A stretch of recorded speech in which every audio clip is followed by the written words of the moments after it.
Well, good morning, everybody, and thank you for joining me for today's devotion. We are in the book of Numbers, chapter 13. Numbers, chapter 13. And the first sentence I wrote in my journal after reading and reflecting on this chapter is this: potential not realized.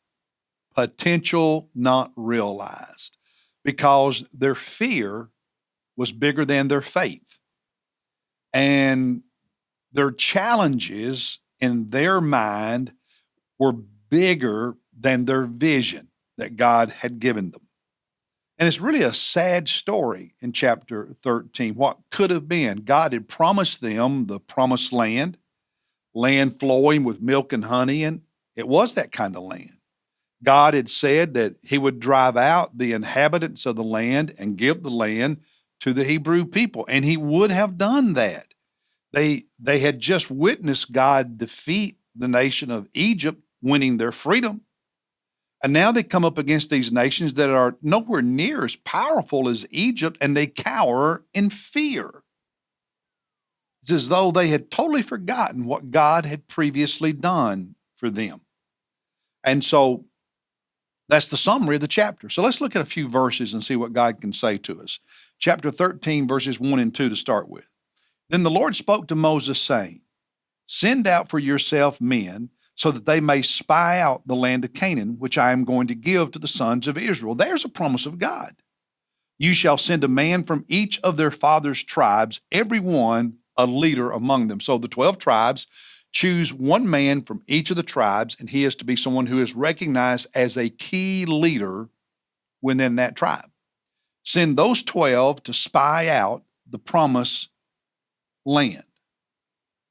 And they were all leaders. Well, you know the story. And the takeaway for you and me is that leaders have a major impact, massive impact, for good or bad. Leaders matter. And leaders can influence followers, can influence the people of God to do great things, or to be fearful and weak and do practically nothing. Leaders have a big influence, and God holds leaders accountable for their influence, either direction. Drop down in chapter 13 to verses 18 and following. Chapter 13, verse 18, we read, here's Moses' instructions to the spies. "See what the land is like, and whether the people who live in it are strong or weak, whether they are few or many. Do an analysis, okay? Bring back data about the land. How is the land in which they live? Is it good or bad? How are the cities in which they live? Are they open camps or with fortifications? Do they have walls and stuff? How is the land? Is it fat or lean? Are there trees in it or not? Make an effort then to get some of the fruit of the land." And now the time was the time of the first ripe grapes. It's summertime when he's sending them out. Preparation is wise. Evaluation is wise. Having information is a good thing. But in God's work, God's economy, God's kingdom, God's church, information without faith, what's the point? Continuing in chapter 13, verse 27. Verse 27. Here's what we read.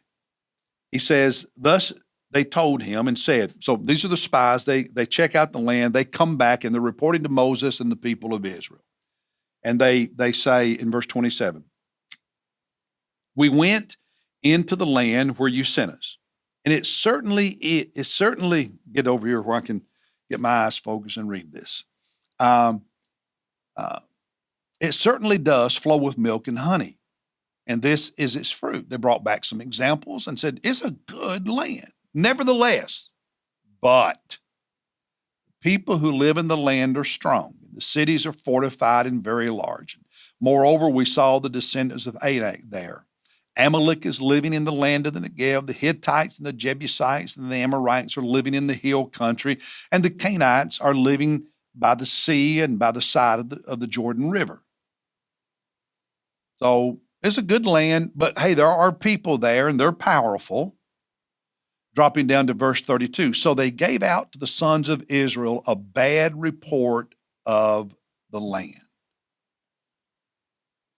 And as you read this chapter and the next chapter, you discover that they were afraid, the people became afraid and were not willing to obey God and go forward. They had absolutely no faith. Now, to the spies, Caleb and Joshua did and pleaded with the people to go forward. But the rest of the spies, absolutely no faith. And here's the thing. God's work never moves forward without faith. Never moves forward when your fear is greater than your faith. That's true in a church. That's true in your personal life. When your fear is greater than your faith in God,